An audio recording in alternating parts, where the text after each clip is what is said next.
हे friends, कैसे हैं आप सब। घमू राजस्थानी चैनल पर आप सबका वेलकम है। तो दोस्तों, यहाँ पर हम ये डिनर से शुरुआत कर रहे हैं आज के व्लॉग की।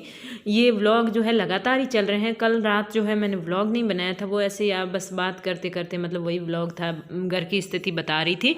तो मतलब उस दिन हम गए थे स्टेडियम, और स्टेडियम के बाद वहाँ पर वीडियो वगैरह बनाने के बाद हम सीधे यहाँ आए हैं, क्योंकि पुष्पा आई हमारे साथ। और पुष्पा बोल रही थी चलो आज हमारे घर चलते खाना खाने। फिर पता नहीं उसका मन नहीं हुआ घर पे, और फिर बोली कि चलो होटल में चलते हैं। तो यहाँ पर आ गई, लेकिन खुद का शायद व्रत था, ऐसे ही बताया था व्रत था, इसलिए खाना खाया नहीं। और इनकी बेटी तो वैसे ही कम ही आती है, बाहर ज़्यादा आती नहीं है साथ में। तो यहाँ पर तेजस की फेवरेट पुष्पा ने जो है पालक पनीर की सब्ज़ी ऑर्डर कराई है। इसके साथ छाछ जो है ये भी तेजस की, दिव्या की, हमारी मतलब छाछ तो सबसे ज़्यादा फेवरेट। हमारी सब्ज़ी नहीं होगी तो चल जाएगा, दही नहीं होगा तो चल जाएगा, दूध नहीं होगा तो चल जाएगा, लेकिन छाछ बहुत ज़्यादा अच्छी लगती है। लेकिन हम घर पर छाछ बनाते ही नहीं, दही लाते हैं और आलस आलस में वही खा लेते हैं। तो यहाँ पर भोजन करने के बाद हम आए घर पर, और यहाँ से पुष्पा गई अपने घर, और अपनी बेटी के लिए शायद कोई सब्ज़ी लेके गई थी। और छाछ तो यहाँ की ये रोज़ ही लेके जाते हैं, तो छाछ भी लेके गई है। तो आगे जो है तेजस की इस रात को सुबह, दूसरे दिन सुबह जो है थोड़ी तबीयत ख़राब हो गई। पहले कान दर्द हो रहा था, और उसके बाद जो है इसका सर दर्द शुरू हो गया। सुबह उठते ही इसका कान दर्द हो रहा था, फिर भी स्नान करा के, स्नान खुद ही कर लेता है तैयार करके। मैंने कहा जाएगा तब तक ठीक हो जाएगा, लेकिन इसका कान ठीक हुआ ही नहीं, और उल्टा फिर जो है सर दर्द शुरू हो गया। तो कान बहुत ज़्यादा दर्द कर रहा था, तो जैसे ही स्कूल का टाइम हुआ तो मैंने कैंसिल करा दिया। मैंने सोचा साथ ले जाती हूँ, यहाँ पर ज़्यादा दर्द होगा तो वो क्लास में कैसे चलाएगा, नहीं चल पाएगा, और बच्चा दर्द से मतलब ज़्यादा परेशान होगा। तो घर पर था तब भी तो सर दर्द ज़्यादा नहीं था, थोड़ा थोड़ा था। फिर बस में, जैसे ही बस में बैठा है, बस में बैठने के बाद इतना रोया है, इतना रोया है, बोल रहा था चवा तक भी मैं नहीं पहुंच पाऊंगा, मेरे इतना ज़्यादा सर दर्द हो रहा है। बस में बिल्कुल जगह नहीं थी, बहुत ज़्यादा भीड़ थी। तो मतलब फिर जो है आगे फिर भी सीट पर मेरे गोद में लेना पड़ा। मतलब मैं बच्चों को गोद में नहीं बिठाती हूँ। मेरा पैर कभी भी, बाइक पे बैठूँ या गाड़ी में बैठूँ, बस में कहीं पर भी थोड़ा सा दब जाता है या दबाव आ जाता है तो फिर पैर मेरे 5-6 दिन तक दर्द करते हैं। तो तेजस को भी बड़ी मुश्किल से बैठाया था गोद में। और फिर क्या हुआ था, मैंने चवा जाकर तेजस के लिए एक मतलब दिखाकर दवाई मांगी थी, लेकिन दवाई नहीं दी थी, एक गोली दी थी और बोला था ये गोली अभी ले लो आधी। मैंने आधी गोली दी थी, और हम स्कूल पहुँचे तब तक तेजस बिल्कुल ठीक हो गया था, मतलब उसका सर दर्द ठीक हो गया था। और शाम को जब वापस आया तब खेलते खेलते आया हुआ था क्या मतलब आया था। तो दोस्तों, अपनी व्लॉग की शुरुआत हो चुकी है, तो आप वीडियो को लाइक कर दीजिए। अगर आपको याद नहीं आया तो मैं याद दिला देती हूँ। और इसके अलावा आप चाहें तो अपने दोस्तों में शेयर जरूर कीजिएगा, कम से कम 2 दोस्तों में तो आप शेयर कीजिए, क्योंकि आप देख रहे हैं और आप अपने दोस्तों में शेयर कर रहे हैं, 2 जनों में कर रहे हैं, और उनमें से 1 जना भी देख रहा है ना, तो मतलब इस तरह जो है वीडियो कुछ लोगों तक पहुँच जाएगा। अपने बड़ी ही मुश्किल से और बिल्कुल जो है 1-1 मिनट बचा कर ऐसे व्लॉग बना सकती हूँ, मतलब टाइम नहीं मिलता है। 5:30 बजे लगभग घर पहुँचते हैं, और फिर कितने काम होते हैं। तो ये जो व्लॉग है ये मतलब उस दिन का थिएटर रिकॉर्ड किया हुआ, उसके बाद कुछ आज का है। और आज मैं सोच रही हूँ कि रसोई जो है अपनी दिखा देती हूँ, और रसोई में क्या सेटिंग करनी है वो सब दिखा देती हूँ, यूँ सोच रही थी। आज इस बच्चे की तबीयत सही नहीं है, माथा दुख रहा है, सिर दर्द हो रहा है, कल उल्टी हुई थी और आज सिर दर्द हो रहा है। अब कुछ फर्क पड़ा। तो अभी हम खा रहे हैं खाना। अभी मैंने आपके धोए थे कपड़े, ये बाद में सुखाऊंगी, और ये जूते फेंक देते हैं थोड़े दूर। पता नहीं और तुम चटनी 80 किलो की है। और तो ये तेजस का दूसरे दिन फिर थोड़ा सिर दर्द हो रहा था, तो उसका ये थोड़ी सी क्लिप है। और यहाँ पर बच्चों के बिस्तर वगैरह पड़े हैं, तो क्योंकि ये आके स्कूल से सो जाते हैं। और इसके बाद अभी यहाँ पर हम खाना शुरू करेंगे। थोड़ी थोड़ी पता नहीं, तीनों की तबीयत थोड़ी थोड़ी यूँ लूज़ लूज़ सी लग रही है, आलस भी नहीं उड़ रहा है, थोड़ा थोड़ा सर दर्द तीनों के ही हो रहा है, और यूँ उल्टी टाइप भी हो रहा है, पता नहीं क्या है।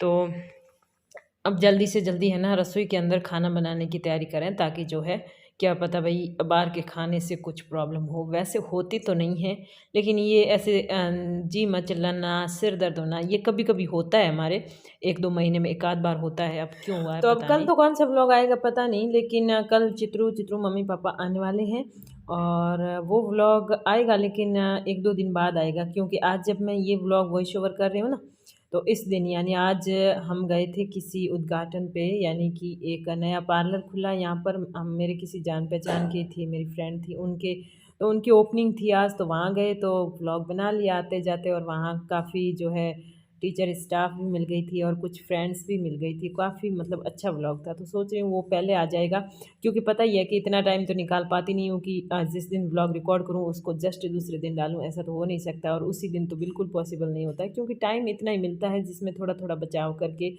थोड़ा थोड़ा जो भी टाइम और क्लिप्स मिलती है उसके व्लॉग बना लेते हैं। कुछ जो खास पल होते हैं वो बता देते हैं कि क्या क्या हुई घटनाएं, क्या नहीं हुई, वो बोल के बता देते हैं। बाकी तो अभी जो है इस घर में आए उसके बाद कुछ ज़्यादा किया नहीं है। अभी रसोई से ही शुरुआत करनी है बसेरा बसाने की।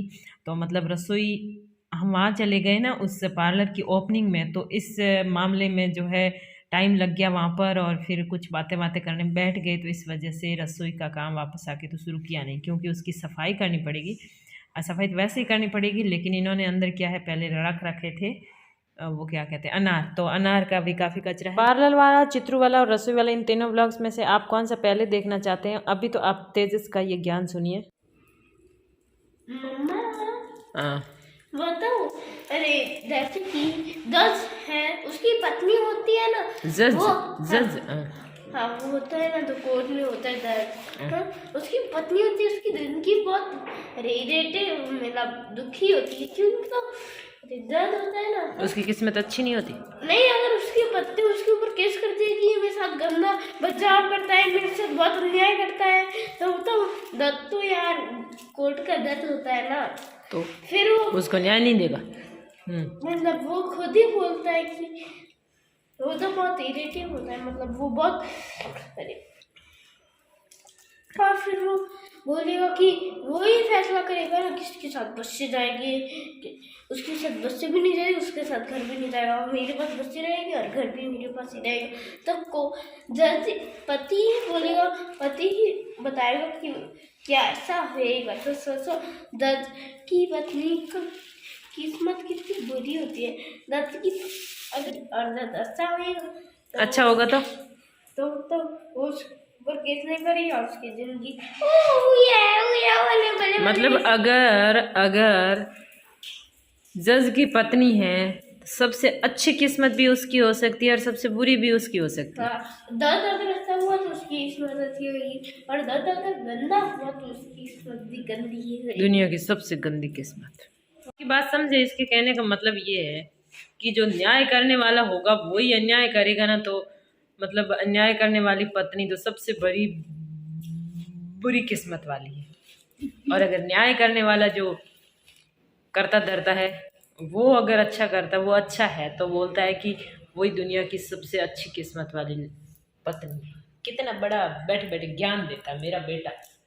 मेरे बेटे के पास ज्ञान के भंडार पड़े हैं। आपको भी ज्ञान चाहिए मम्मा तो ले लेना। और मैं अपना फोटो मम्मा मैं तो ज्ञानी हूँ इस दुनिया का बड़ा सा बड़ा ज्ञानी, पर उसकी दस की पत्नी की किस्मत बुरी होगी। तो देखा आपने, बच्चा कह रहा है कि जिसके हाथ में न्याय की बागडोर है वही अगर गलत करता है तो उससे रिलेटेड और इससे जुड़े हुए जितने भी लोग हैं वो सबसे ज़्यादा बदकिस्मत है। इसके कहने का मतलब ये है कि इसका पिता, इसके बाप, इसके पिताश्री कोर्ट में है, एक छोटी मोटी पोस्ट पे कोर्ट में है, लेकिन फिर भी इतना असर हो रहा है उसका कि पुलिस वाले भी कुछ कार्रवाई नहीं कर रहे हैं, कुछ भी केस आगे नहीं बढ़ता है। भले ही मैंने 4-5 बार रिपोर्ट कर दी है, मुकदमा कर दिया, तो भी उसका कोई असर नहीं पड़ रहा है। और उसका कोई असर नहीं हो रहा है, इसका असर सीधा बच्चों के दिमाग पर हो रहा है। और ये यूँ सोच रहे हैं कि अगर मतलब जिसके हाथ में पावर है तो फिर उसका कोई कुछ नहीं बिगाड़ सकता। बच्चे की बातें सुन के दिल अंदर से छलनी छलनी हो जाता है। दर्द के मारे आंखों से आंसू भी रुकते नहीं हैं। बच्चों के फेस पे बच्चों को दिखाना भले मत आए, बोलना भले मत आए, लेकिन इसके चेहरे से और बच्चों के हालात से, थोड़ी तबीयत से लगता है कि बच्चों पर भी काफ़ी मतलब दिमागी तौर पर काफ़ी असर हुआ है और काफ़ी जो है परेशान से हैं अंदर से, लेकिन ये जता नहीं पाते हैं। हम बड़े तो फिर भी बोल के या फिर कुछ भी बता सकते हैं कि भाई ये बुरा हो रहा है, ये सही नहीं हो रहा है, गलत नहीं हो रहा, लेकिन बच्चे जो है अपनी बातें बोल कर इतनी अच्छी तरह से नहीं बता पाते, तो वो चुप चुप रहते हैं। हो सकता है कि उसकी वजह से ही थोड़ी थोड़ी दोनों की तबीयत ख़राब हुई हो, तो भी नहीं पता। और क्या पता मतलब अंदर से ये कितने कुछ परेशान है वो भी नहीं पता। तो देखिए दोस्तों, आज का ब्लॉग यहीं पे एंड करते हैं। आप चैनल को सब्सक्राइब करने के बाद दोस्तों में वीडियो ज़रूर शेयर कीजिएगा, कम से कम 2 दोस्तों में। तो thank you so much, thank you for watching.